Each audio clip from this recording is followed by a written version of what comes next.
Hi guys, welcome back to the International Space Station. That's right, we're still in space, and right now we're over, looks like Southeast Asia.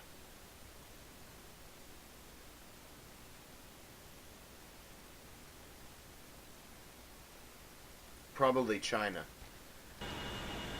So, so far, all of these tutorials have been how to get into space, but there's been nothing on how to get out. And we're going to address that problem right now. We're going to perform what's called a controlled reentry. In my ballistics tutorial, we sort of shot into the atmosphere nose first, not caring what happens. And our temperature shot up, our dynamic pressure shot up, and we hit like 60 Gs on reentry, which is very, very bad. And it's not really possible to survive that kind of thing. So we're going to do what's called a controlled reentry, and that is a balance between G-forces and temperature. Of course, only G-forces are simulated on this spacecraft. Temperatures are not. But for the higher level models like the XR2 Ravenstar and the DeltaGlider 4, if you don't time your angles precisely right, you will burn up. And the mission will end, or the scenario will end. So the first thing to do is to open up the Orbit MFD, and we're going to look at the map. And what I'm looking for is an orbit that passes us over Cape Canaveral. We're going to try and land on the very runway that we took off on. And in order to do that, our ground track, which you can see by this line right here,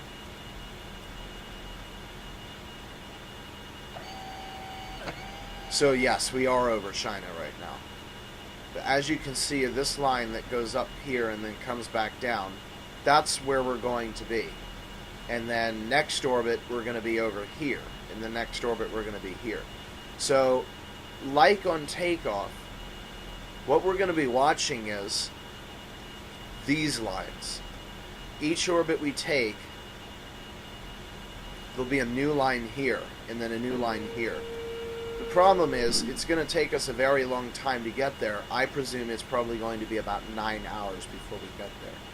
But just so that we know where we're talking about, we're going to click the target button, and we're going to target Cape Canaveral. Right there.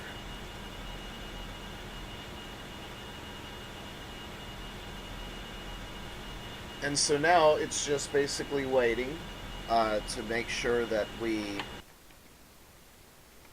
pass over it.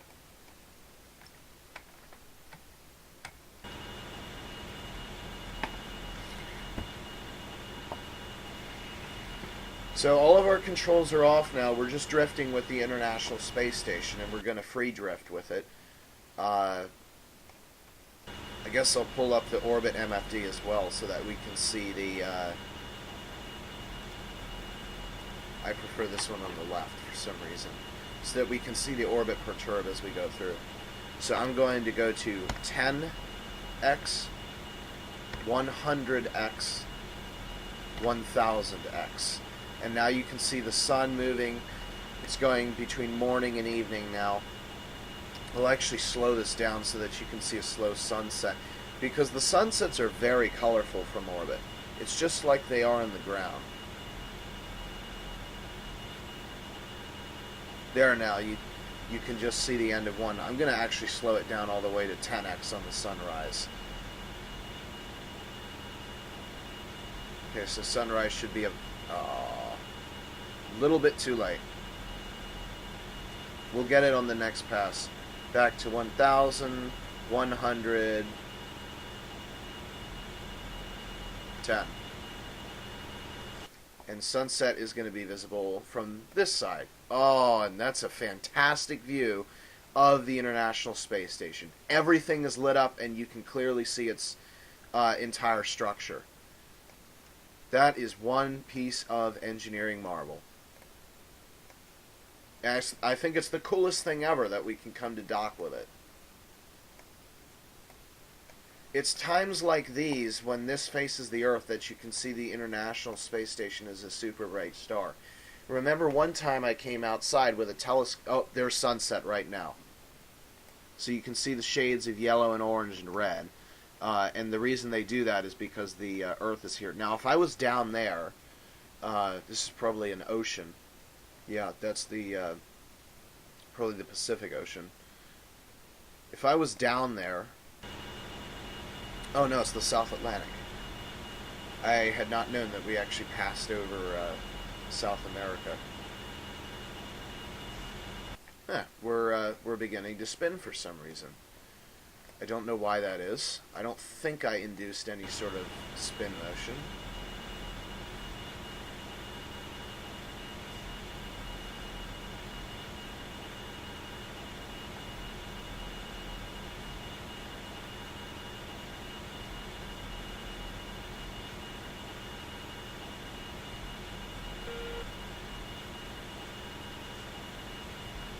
Back to 1000. I really don't understand why we're being spun by the ISS.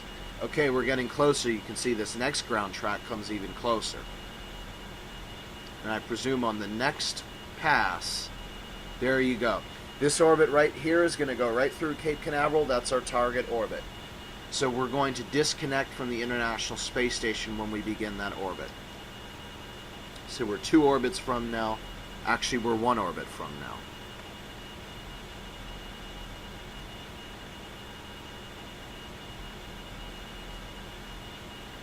Okay, this is our undocking orbit. Back to 1x.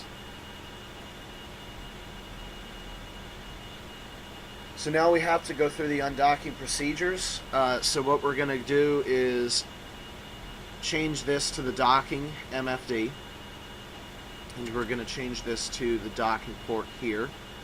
We're going to turn all of our lights on, docking light included. Rotation translation.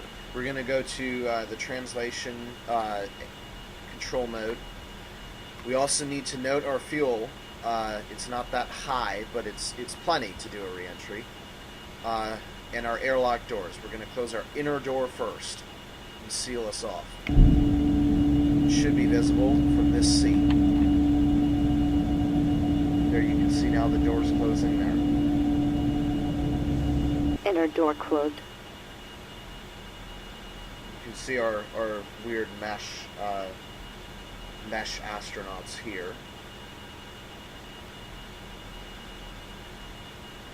I actually don't know what flag that is, and I don't know why.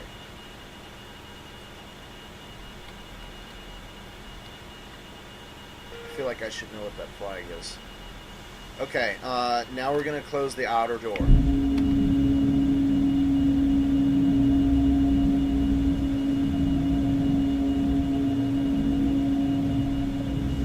Outer door closed.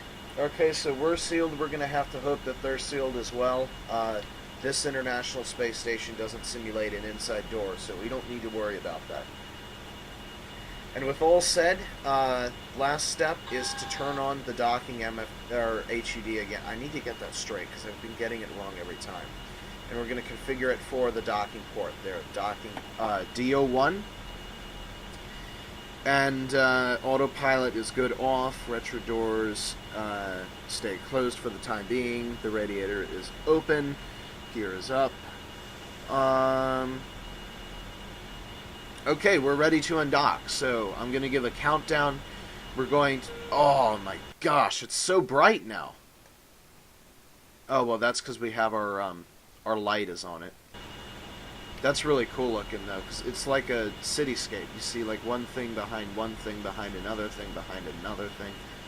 I wonder what that is. That looks like an eye looking at me.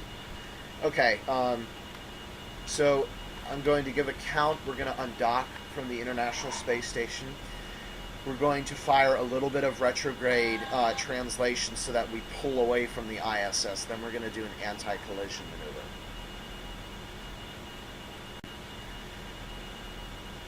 Restarted the video, we're good.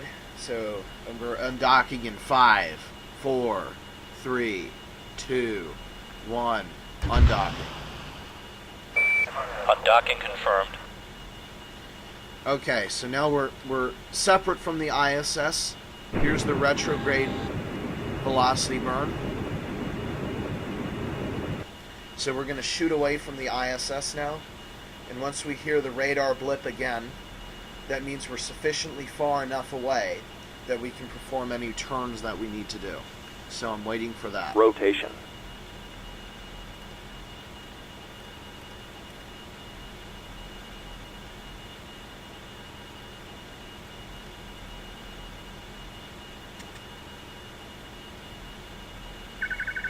Okay, there's the proximity radar.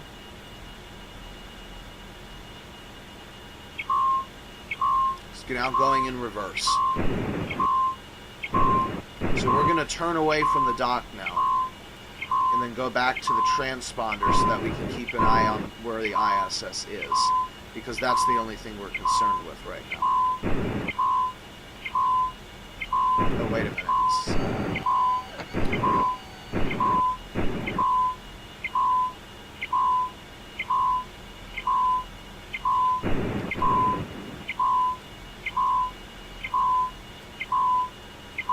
So we're over some land again.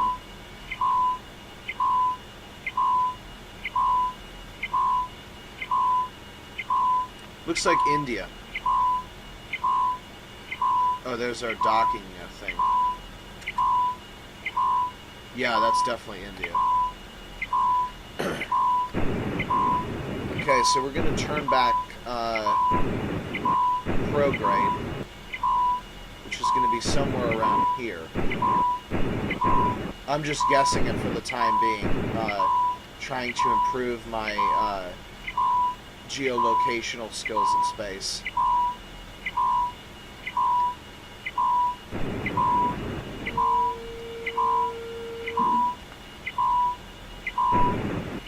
Looks like it's going to be about here.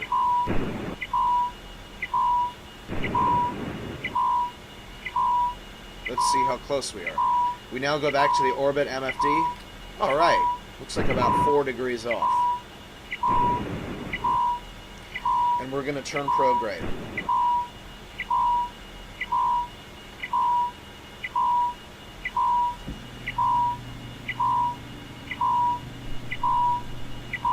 And here we're going to complete our anti-collision burn. So I'm going to open the retro doors now.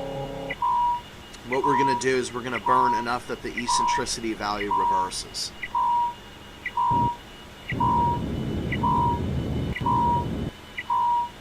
There we go. So now we have -15. The retro doors can stay open for the time being because we might need to do more retrograde burns. East coast of India? I would say yes. So I figured out earlier in the docking tutorial why the ISS didn't appear. It's because in the cheat mode settings, we did not have... Where is it? There it is. We did not have vessels targeted. So now you can see there's the ISS. That's what I was looking for on the ground. I know I could not see the ISS itself, but I should be able to see the square. Mercury's looking rather orange right now. I don't know why that is. Let me reverse this. Ah, the nose cone is still open. I almost forgot. So anyway, what I was saying about the ISS is I went outside one day. You can see the distance is increasing now. I went outside with my telescope one day, and I found this graceful object that was moving across the sky. And I've seen this before. I knew right away it was a satellite because it was just the perfect pure motion ever seen. So I tried to chase it down. It was bright, it was super bright. It was like Jupiter. So I went to try and chase it down with my telescope, and it was moving a little bit too fast. I had motors on my telescope, so I could only move it as fast as the motors could go, and it was moving too fast for me to chase. So there goes the the radar. So sadly, I never saw it. But then I looked through the Track the ISS program and found out that, in fact, the time, location, and direction that I saw, it was indeed the International Space Station. So I thought that was really cool, because I had a feeling it was the ISS. So we're done with the docking MFDs. We're back at the... we've configured the HUD for orbital flight. We're going to go back to our map and keep an eye on our distance here. Next thing we're going to do is turn off the docking lights, no longer needed, and we're going to close the nose cone right now. You can go outside to see that now. It's daytime, which means you can actually see the nose cone closing.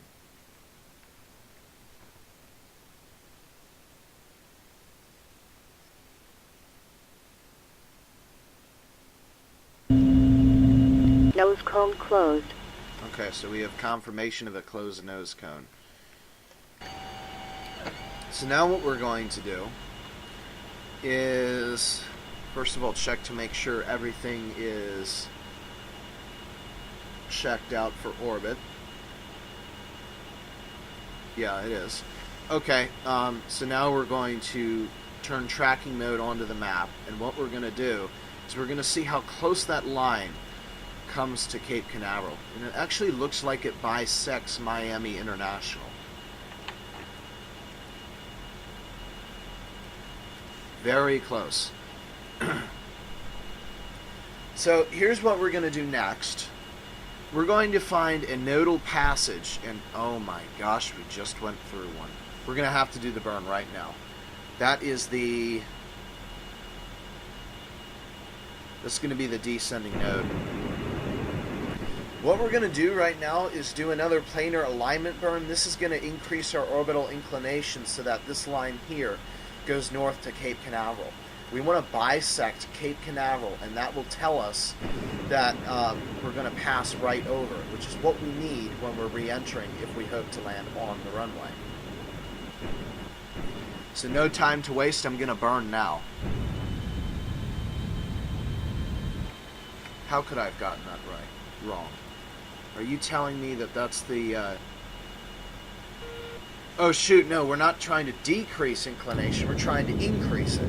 This will be a retrograde burn then, because I don't have any time otherwise. There we go. So we're just going to wait for this line here to advance to Cape Canaveral. And when it reaches Cape Canaveral, we can shut the engines off.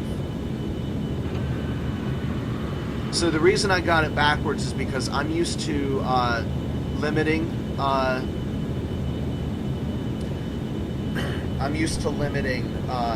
inclination, not extrapolating it. In this case, we're extrapolating it, which means same direction, opposite burn, or opposite direction, same burn. It's one of the two choices that we have. Singapore. So Australia should be down there.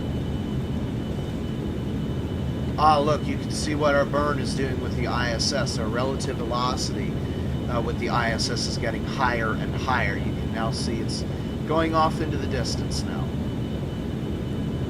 For a very long time. I don't know of any time soon when we're going to go back to it.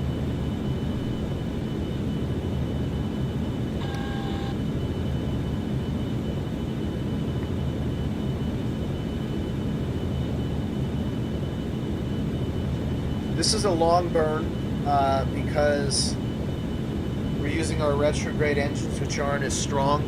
You can see the acceleration is 15 meters per second squared from our main engines. From our retrograde engines. Wow, I'm gonna hope that's not. Is that a glitch?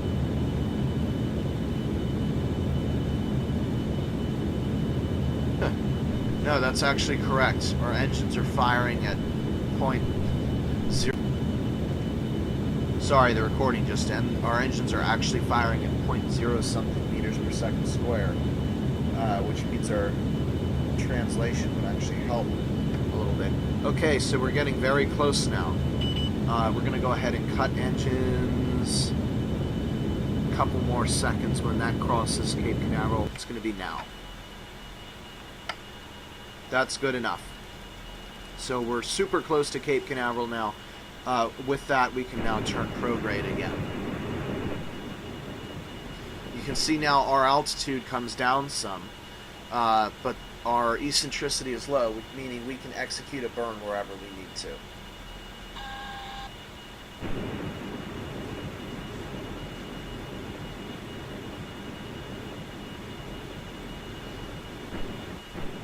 We're going to need to do a little bit of math with the reentry. What we need to do is figure out what our vertical speed will be entering the atmosphere, because we want a vertical speed that's high but not too high.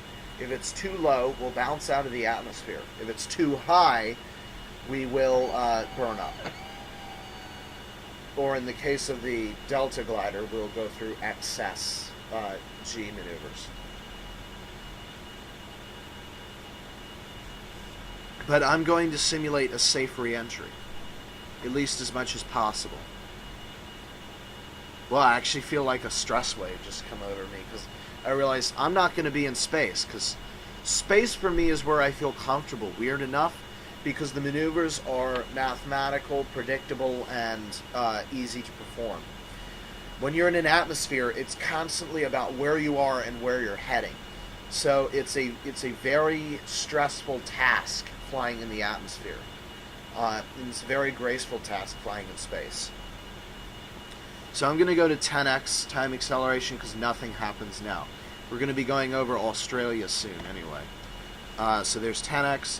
We're now antinodal with Cape Canaveral, which means we are exactly on the opposite side of Cape Canaveral, which means if I do this and go straight through the Earth, Cape Canaveral should be on the other side. Here's Cape Canaveral right here, so we are very close. If I go ahead and fix that perfectly there, you can now see our directional vector. There is a little bit of delta. Oh, of course, it's because the Earth is going to rotate. Never mind. Okay, back to 10x. So we're antinodal now. You know what that means because I just said it. So the next thing we're going to have to do is we're going to do a retrograde burn, which is going to take our velocity down enough that our perigee passes through the atmosphere. And we're going to basically reverse what we did, go back to the ballistics thing, except we're going to do it very, very safely. Very safe re-entry.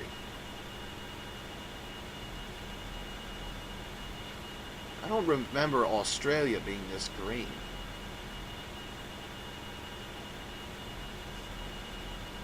What is that, Shoemaker? Famous name to deal with comets and such. Woomer is up there. Okay, so basically, I can commit the burn anytime I want between now and Cape Canaveral.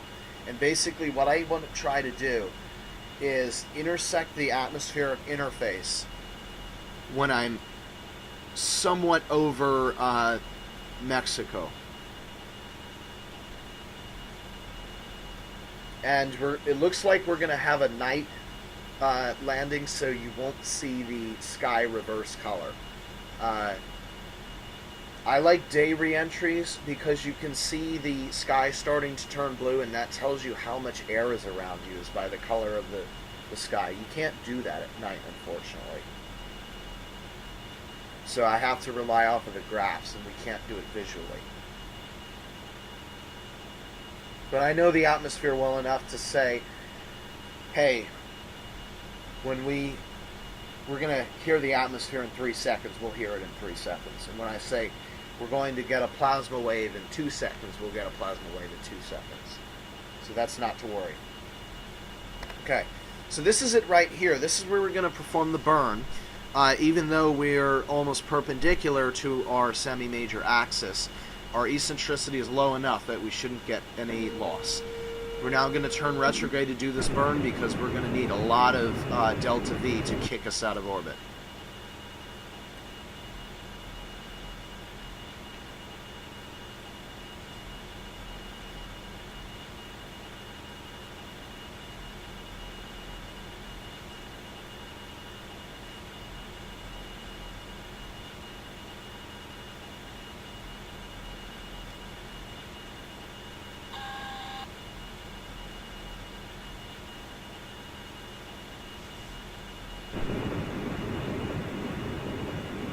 And our altitude here is going to basically be a sine function. So what we want to try and do is get about 60 kilometers over Mexico. So I'm going to do an initial burn that's going to take us down enough. So you can see our periapsis is dropping. That's enough. So we're going to re-enter now, but it's just about where exactly we want to re-enter. We're going to try and target 60 kilometers for here. I'm going to pause the video for a minute while I develop a math equation that explains our orbit altitude. Okay, so I think I just derived a nice equation. So what I have now is our altitude is a function of 121 sine of theta plus 90 degrees, true anomaly, close parentheses, plus 52 kilometers. I presume that's what it's going to be. You can see our true anomaly here, and I can see if I can predict it. So we have 121 sine of, hang on, I have to make sure we're in degree mode. We are 121 sine of, plugging this into my calculator by the way, true anomaly, which is 203 by the time we're done, plus 90 degrees, close parentheses, plus 52 kilometers says that we should be at negative 59.38. So what's going on? Hang on a sec. Okay, I have a new equation. 120 times sine of theta plus 90 degrees, close parentheses, plus 174. Let's try this again. 120 sine of true anomaly is going to be 206 when I'll go ahead and put the equation in. Plus 90 degrees, close parentheses, plus 174 kilometers, which indicates our altitude should be, wait for it, 66 kilometers. No, that's not right either. Hang on a second. Okay, how about this? 120 sine of theta minus 90 degrees, close parentheses, plus 174. So 120 sine of, now it's going to be 208 degrees. We're running out of time here. Minus 90 degrees, plus 174. 280 kilometers exactly. We're 1 kilometer off, which works. So now I will go solve that equation and find where the value equals 60 kilometers. Okay, so I got it. We'll hit 60 kilometers at true anomaly of 19.4 degrees and 340.6 degrees. Which means 340.6 degrees is the one we're going to be concerned with. And now we have to figure out how far that is from here. So let me figure that out real quick. Okay, this is going to be our last sunset in orbit. We're going to go ahead and finish the burn off now. So we're going to have to intersect the Earth at some point. notice our apogee is below 300 kilometers now. And there is the new sine wave, and I need to get a new function. I'm solving this graphically, not analytically. Could make this more difficult, but trying to keep it simple. Okay, so I found a new number. 10,000 kilometers is where we're going to hit, but, well, 10,000 is where Cape Canaveral is, so we have to keep burning.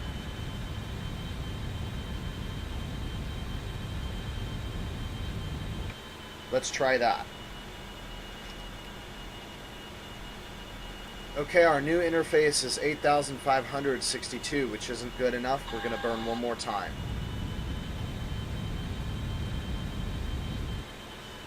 Let's try that.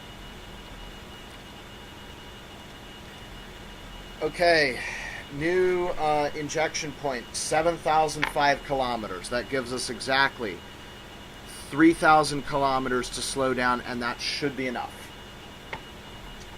This completes the retrograde burn. I know there are other ways to calculate this, sometimes harder, but I don't feel like looking up the formula and using all that time. I just rather derive a simpler formula myself and then just have to use that repetitively to figure it out. Our final function to the true anomaly here as being theta is 201 sine of theta minus 90 degrees, close parentheses, plus 31 kilometers. That denotes our altitude. So now we have the zoom level on number 2, and as you can see here, our perigee is now below the surface of the Earth by 168 kilometers, and our apogee is only 282 kilometers. So we're going to go ahead and configure for reentry. We're going to fall fast. We're at 262 kilometers. So, yeah. Just make sure our autopilot's off because I don't want that messing around. We're going to close the retro doors. We're done with maneuvering. Or at least we should be. It's nighttime, so I'm not going to turn this back to red because, well, the blackness of space will permeate all the way down to the ground because there's no light. All of those are closed, so we're set. And when we pass through 150 kilometers, I will turn horizon level. But for the time being, we'll turn prograde. We're now over the South Pacific Ocean, and you can see our speed here is increasing very fast because we are falling towards the Earth.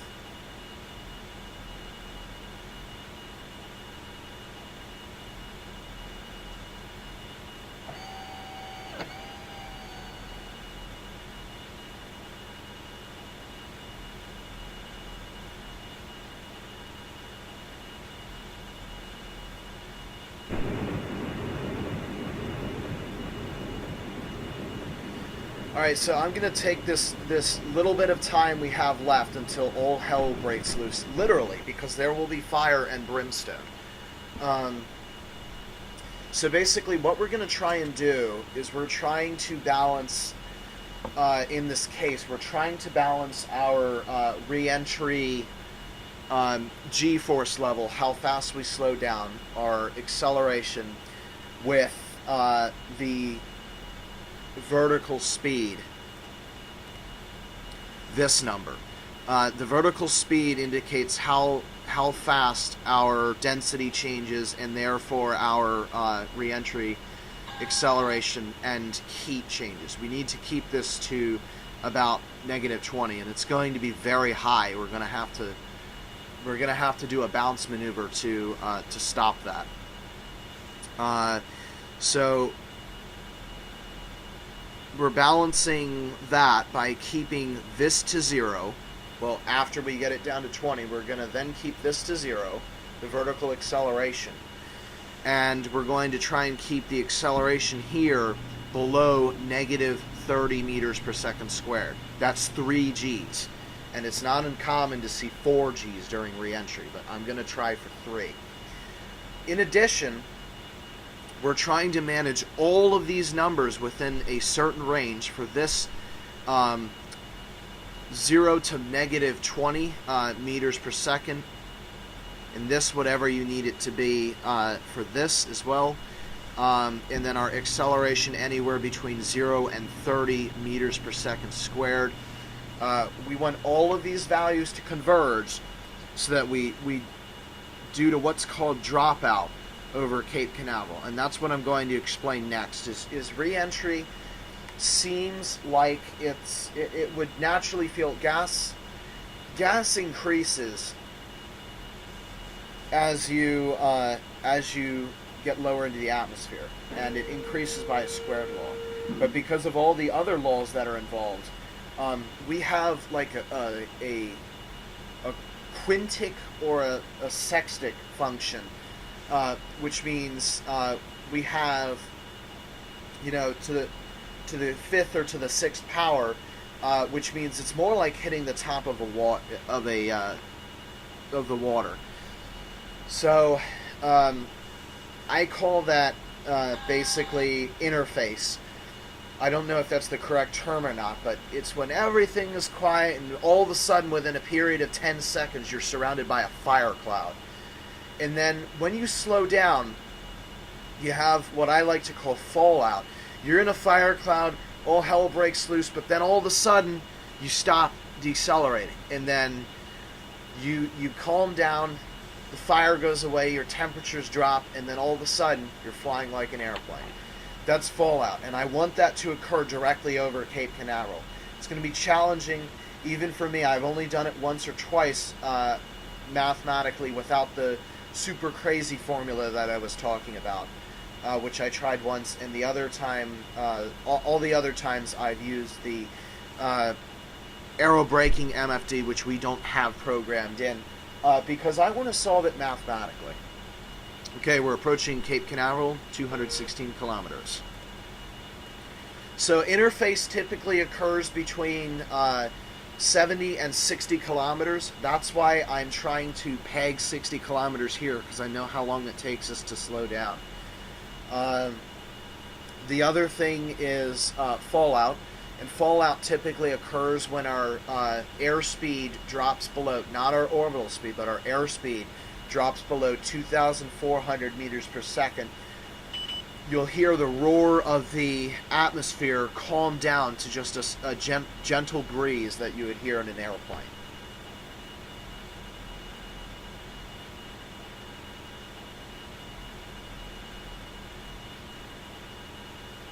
So I would fast forward because I know this stage is very boring, but it's also very critical. I have to make sure everything is all right. We have a dynamic pressure now of 0.01 pascals, so we're starting to get into the realm of the atmosphere. So what I'm going to do now, because the atmosphere is going to start perturbing our attitude, is taking us off the prograde autopilot. So we're going to start spinning now. As you can see, the pressures are beginning to take effect. I'm also going to... No, I'm not going to, because I can't see a thing.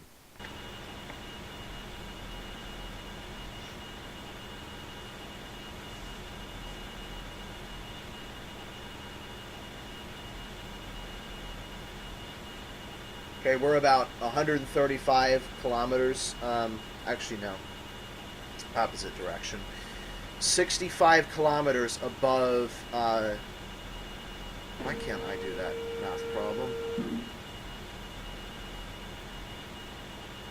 Yeah, 130 kilometers above interface. And it seems like it's going to be a long time, but if you go to the orbit, you can see here, we're going to drop fast. So we're just about done with the orbit MFD. We know it's going to happen, so we're going to go to the surface. We have ground speed here. We're at 185 kilometers. We're stowing the radiator now. It's time to stow the radiator. because the pressures are rising. Still 0.01 Pascal dynamic, but that's going to go up very quickly.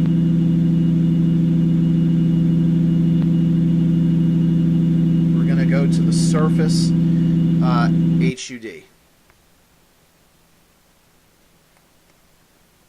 So we'll go back inside and double check to make sure that that closes properly.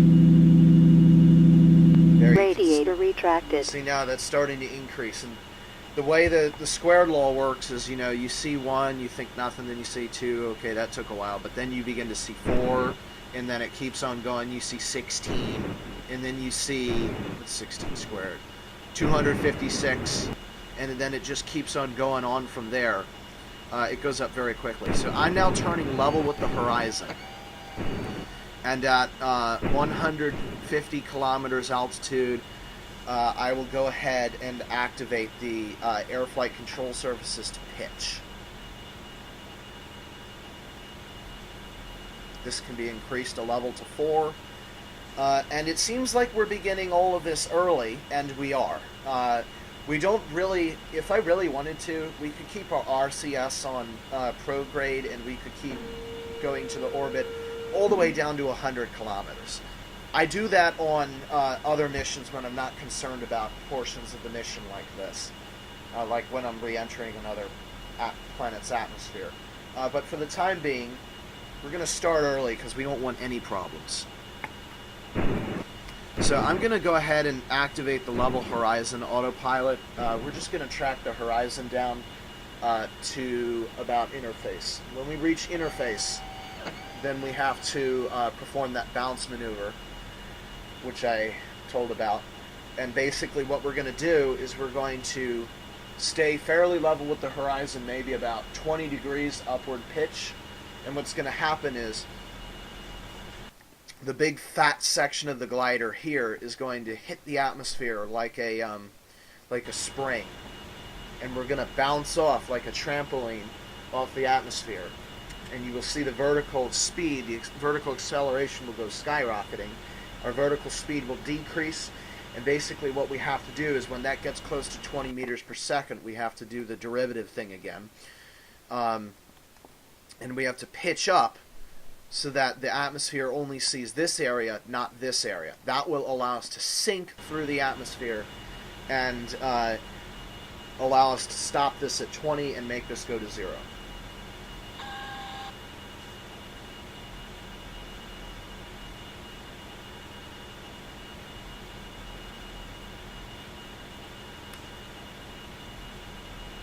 So I've only tried this once again, remember, so there's actually no guarantees. I could completely screw up and have to land in North Carolina or even worse in the Atlantic Ocean. I hope that doesn't happen, but it's possible. Okay, so not much is going to happen, so I'm going to go ahead and fast forward now to 100 kilometers.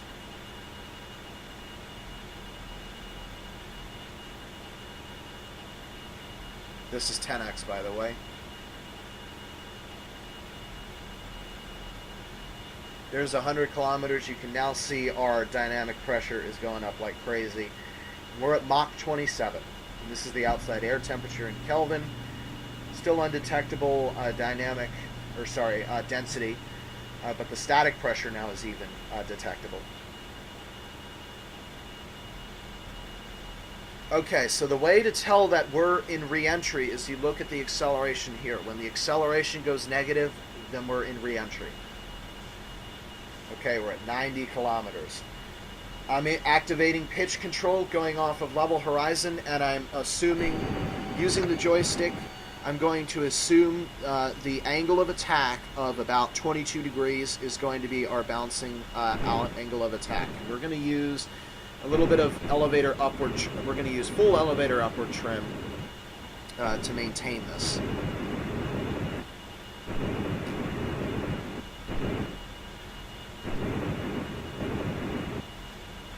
Unfortunately, I don't have center of gravity shifting, so this could be a problem.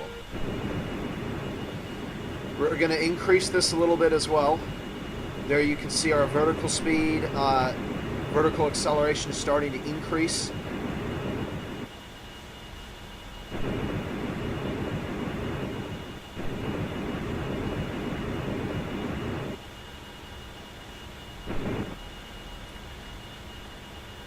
So I'm basically going to just do these pitching maneuvers.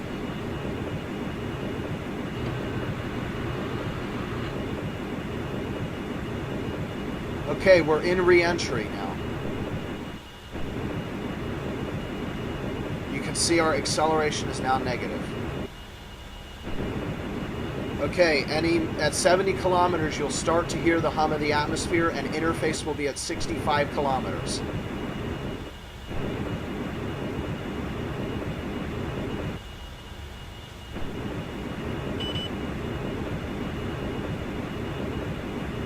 Uh-oh, losing strength on the control here. There, I can hear the hum now.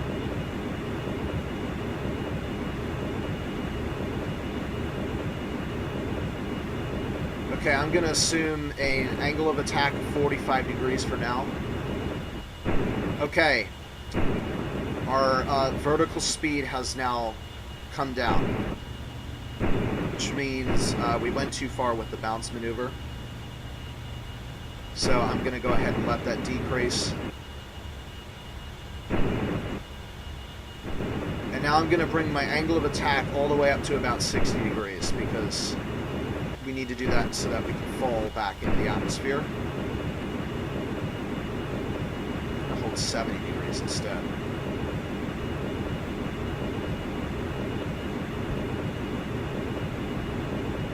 I guess I did that a little bit too well. We're still at a point now where we can activate the air brake, so I'm going to do that right now.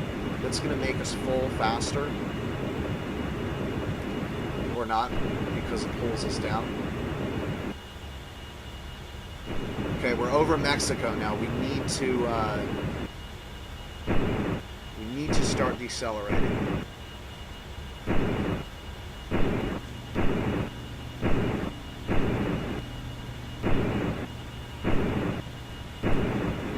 So we're doing the atmospheric skipping a little bit too well. That's what I was concerned with, and I really need to be more aggressive with this because we're not going to burn up. That's what I'm always concerned with, is burning up.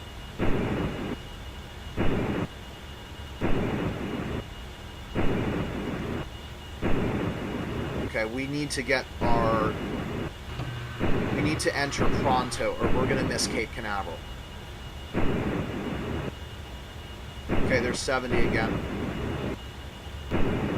What we need is interface. We need to get to interface. Once we get to interface, everything is fine.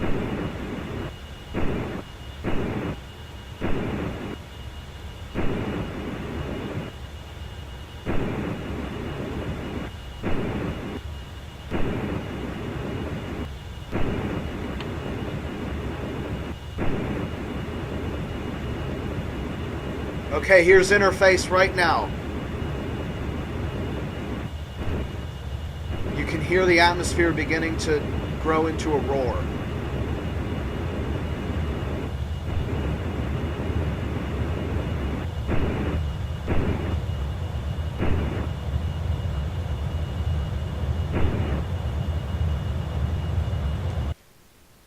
You should start to see our plasma cloud.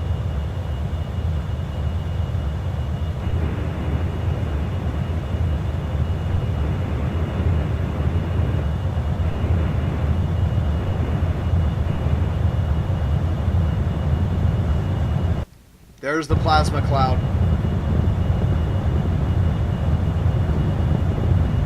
Okay, we're going to be in some serious trouble if I can't do this right now.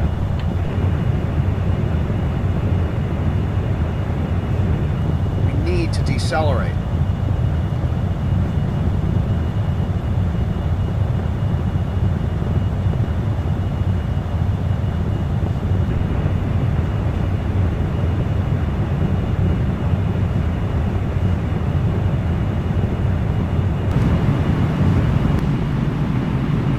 Sorry about that, I missed the end of the video. I was saying I opened the air brake again because we're still not slowing down enough.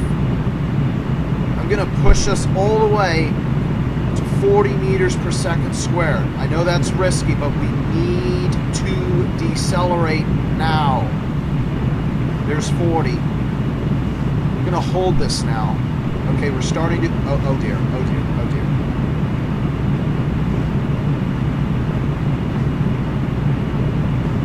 Okay, so we hit 7 Gs temporarily. I'm going to close the air brakes so we don't have to worry about that now. We're going to bounce out of the atmosphere now. That's just wonderful. That is exactly what I didn't want to do.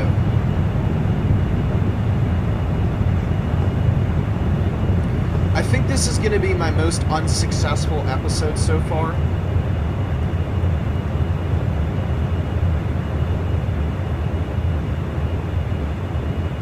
Partly because we're right on top of Cape Canaveral and we're not at dropout. I think we would have been all right if it didn't come from, if it wasn't for this. It's a huge upset because it really hinders my ability to slow down. So what we did was we bounced out of the atmosphere right there, and we lost the ability to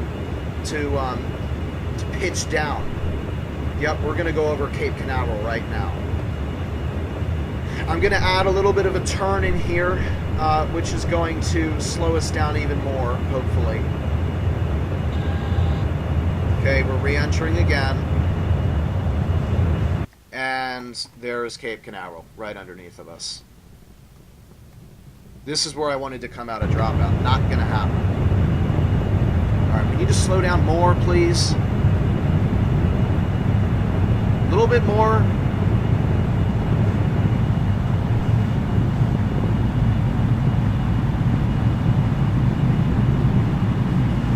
I don't like the DeltaGlider at all. It's such a pain to control. We should have enough dynamic pressure now that we can actually begin to turn, although it's going to be very difficult because we're still moving over 12,000 miles per hour.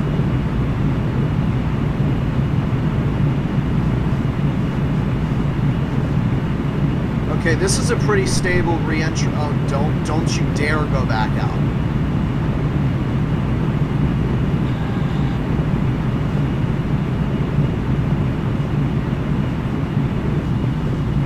Okay, I'm going to change to a turning attitude now. Maintain 3.5 Gs. And hopefully we'll get this guy turned around before we get to dropout. I'm going to maintain 4 Gs because I really don't want this to end that way.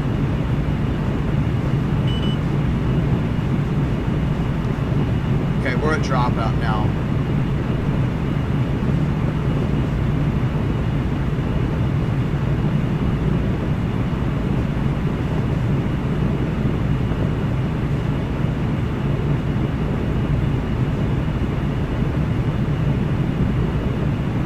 So maybe it's a little bit different for the DeltaGlider. For the XR2, dropout is 2,500 meters per second.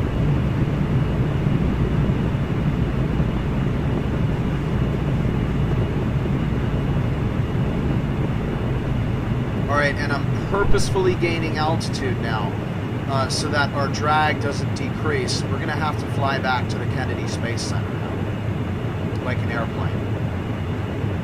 So I'm going to hope that we can finish the turn by the time the atmosphere... Okay, so this is dropout now. You can hear the atmosphere is calming down again. This probably would have killed us in real life because of the low angle. It meant that there would have been an insanely high temperature. But there's not really anything that I could have... Oh shoot, that's why the air brake is still open. That's why we didn't hit dropout. We're going to have to use fuel now. We're going to go off, off RCS because we're in the atmosphere now.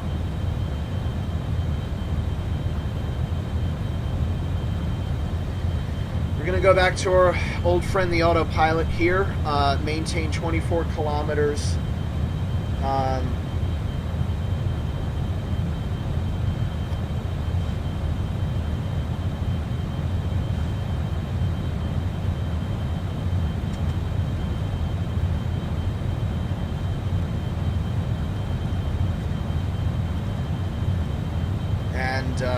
1,000 meters per second. Okay, it's not going to be as long as I thought back to Cape Canaveral.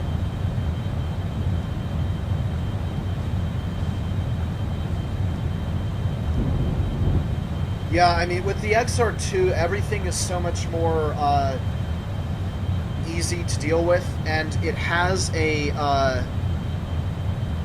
ability to do. You can do center of gravity shifting, so you can use a little bit more energy in trying to.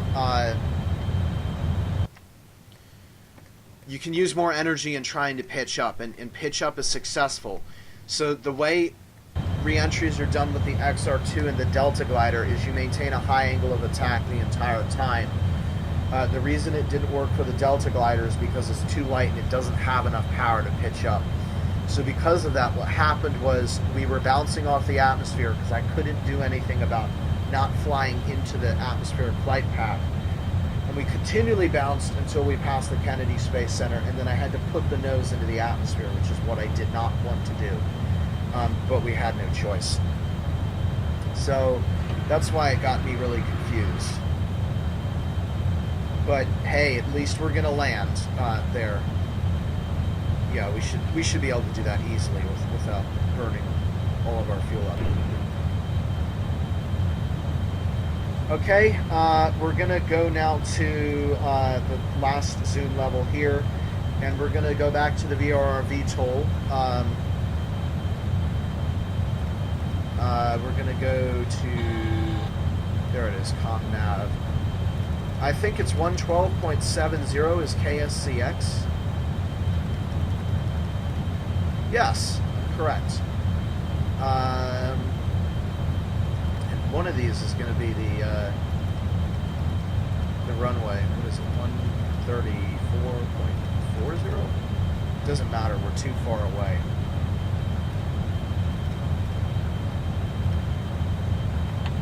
Okay, the ILS is 134. We're coming in from the east, so go ahead and use runway 15, which is going to be 134.20.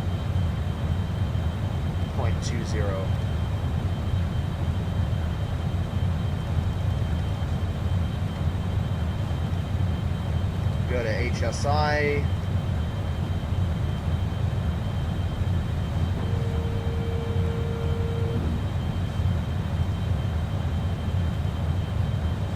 So we're maintaining about 80,000 feet right now, and 2,270 kilometers, miles per hour.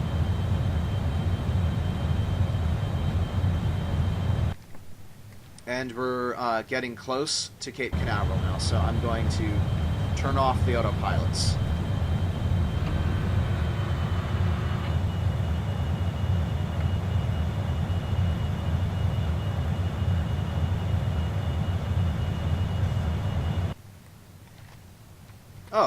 As a matter of fact, I didn't think we were going that fast. A lot of times when stuff like that happens, it takes me, no joke, an hour at that speed to fly to where my destination is. But this time I must have done it so well that actually wasn't that bad. I mean, we wouldn't have made it if we glided in like the space shuttle, but that just took a little bit of fuel. That's not bad, actually. And in fact, this probably wasn't even nearly as bad as the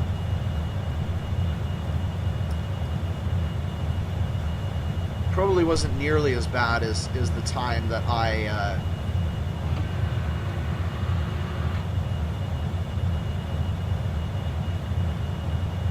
I attempted this before.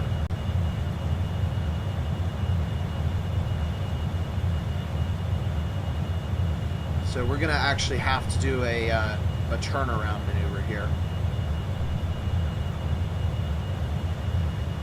But, I mean, we got pretty close, so I think it's safe to say if we didn't do that stupid last bounce maneuver, we probably would have come out of fallout right above the Kennedy Space Center. We're going to go ahead and close the air brake now.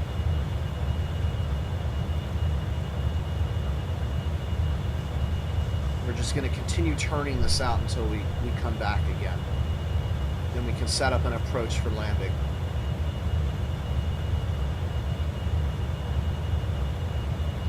because there's no sky, I can give out the altitude callouts because it's tough to tell where we are. We're at 37,000 feet right now.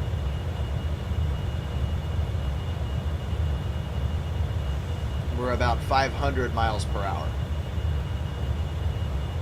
A little bit faster than that, say 550. 33,000.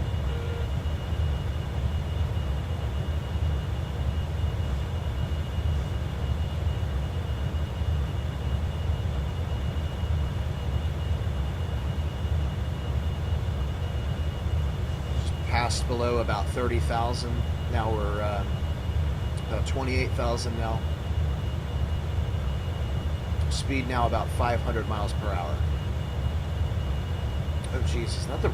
Are you kidding me? Huh. I guess that's the runway. Gonna need the air brake again.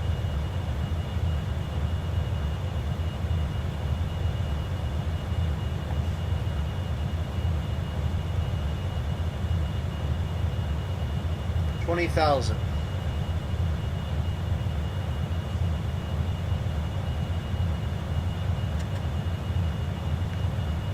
It's about 16,000 feet. We're going down very quickly.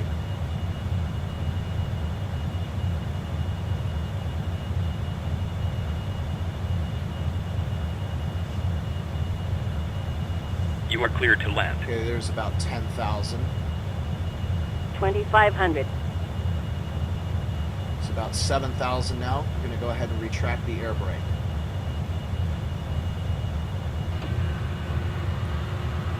Okay, we should be slow enough. We're going to put the gear down. 1,000. It's about 3,300. Gear down.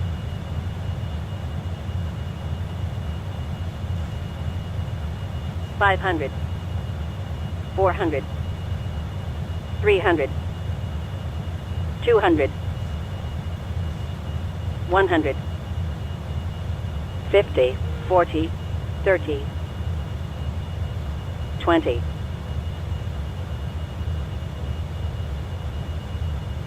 10. There we go. How do you like that bit of drifting maneuver?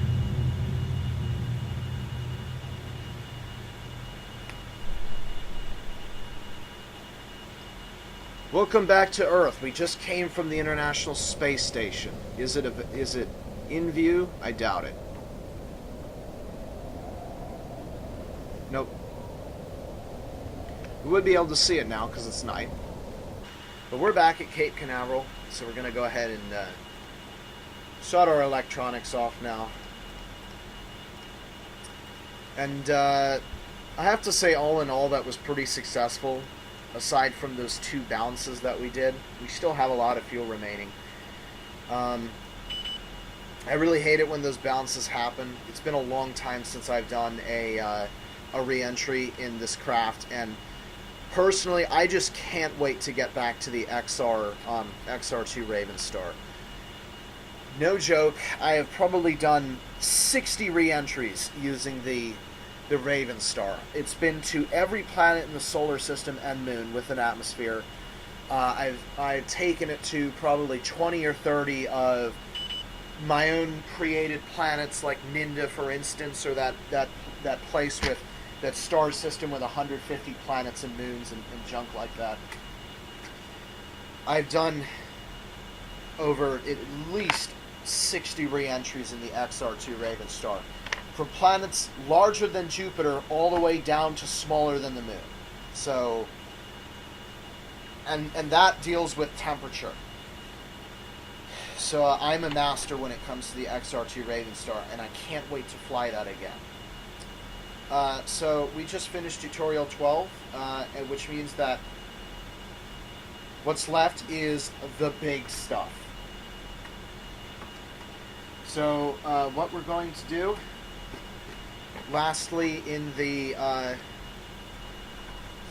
stock DeltaGlider, which I don't like very much, I liked it at the beginning because, hey, it's a space plane. It goes in space. But now there's a whole bunch of better stuff. Tutorial 12 is going to be Earth to the Moon. It's a huge event. And then 13, that was 13. 14 is going to be Moon back to the Earth. And 15, the last one of them all, is Earth to Mars. You heard it right. We're going to go to Mars in tutorial 15. And then we can finally shove this stock thing out the window, and then we can get back into the XR2, and then we're going to go through the same tutorials for the XR2, but they're going to be more interesting because I know how to fly the XR2 better. So this is Dr. Aeronautics saying stay tuned for my Norriston Land to NISO series. When we pilot the ship all the way around the continent today, is it today? Yes, it's today.